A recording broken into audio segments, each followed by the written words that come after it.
খোলে, বুট কাপড় খোলে। কথা কর না কেন? শামীম ওসমানের ভাই নাসিম ওসমানের বউ দেখছো অবস্থা, পিডাইয়া রাস্তায় নামাইছে। যারা এক সময় নারায়ণগঞ্জকে শাসন করত বাচ্চা গোর গোবিন্দর মতো, হ্যাগো নামে মানুষ কোরবানি দিত শামীম ওসমানের নামে, কারণ উনি 80 রাকাত নফল নামাজের ওলি তো। ওযু করতে পারে না বলে 80 রাকাত নামাজ পড়তো, বাপ পারতো টাকার। কথা কর না কেন? ঠিক।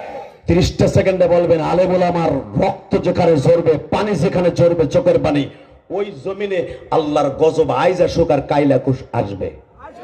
মুফতি আমিনে আমার আজকে দুপুর 2:30টার সময় কয়, এ জেহাদি ভাই আপনি তো জান নাই, কিন্তু জেহাদি ভাই চোখের পানিগুলা জেলখানার ভিতরে আমির হামজার চোখের পানি, এই রফিকুল ইসলাম মাদানি যে আসতেছে একটু পরে, ওর চোখের পানি।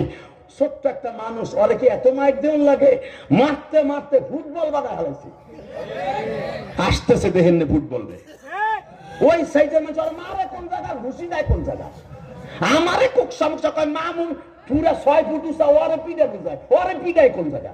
ও মায়ের মুড় খেয়ে যখন আমার পাশে আইতো তখন কইতাম কি ও তোরে মারে কোন জায়গায়। মুফতি আমিন আমার আজকে নূর হোসেন নুরানি বলে, তো আলেম ওলামার মাইক যেখানে আসবে ওখানে আল্লাহর দ্বীন একদিন একদিন প্রতিষ্ঠিত হবে। কথা বলেন না কেন? এবারে বল তাবিজ গলাই দিয়ে বহনে বেড়াবো, যেগুলো ওয়াজ যেগুলো ওয়াজ শুনে না খালি করে কি ওয়াজ কইলো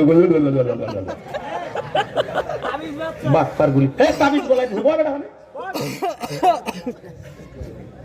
মারহাবা বলেন।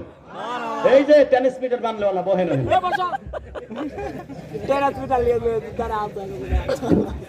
শুরুর থেকে মেজাজটা গরম করে দিয়েছে, পেট পেট করে কোন ভাইয়া, কথা ঠিক না? ঠিক মনে করছো রে করতে জানি কি আইছে এরা। আরে বেটা এত সহজ, এত সহজ। শেখ হাসিনাকে নামানোর আগে 4 দিন মাঠে ছিলাম বেটা, সর্বনার পীর সাহেবের সাথে। আল্লাহু আকবার জোরে বলতে পারলেন না বেটা? বাংলাদেশের সর্বপ্রথম আলেম ওলামাদের অবদান শেখ হাসিনার পতনের পিছনে। আলেম ওলামাকে মাইনাস করতে চাইও না, আলেমদের মনের আগুন আলেমদের মনেই রয়ে গেছে। এই যে ইমামগুলা ঠিক মতো কথা বলতে পারে সুদের বিরুদ্ধে, কারণ আওয়ামী লীগের সভাপতি হলো মসজিদের সভাপতি, ওই বাট পাল্টানো সুদ খায়, আর মাইয়া চলে অস্ট্রেলিয়ান গরুর মতো। তার পক্ষে বেটা ওয়াজ করবো কেমনে? বেটা প্রতি সপ্তাহে ইমাম পাল্টাইছে। আলেম ওলামার চোখের পানি এই জমিন থেকে ঝরছে। এই জমিনে একদিন একদিন একদিন সালাউদ্দিন আইয়ুবের মতো এই ফিলিস্তিনের একদিন ইসলামী পতাকা উত্তোলিত হবে ইনশাআল্লাহ। কষ্ট হইতেছে? তাকানের দিকে আর ওয়াজ করবো 5 মিনিট।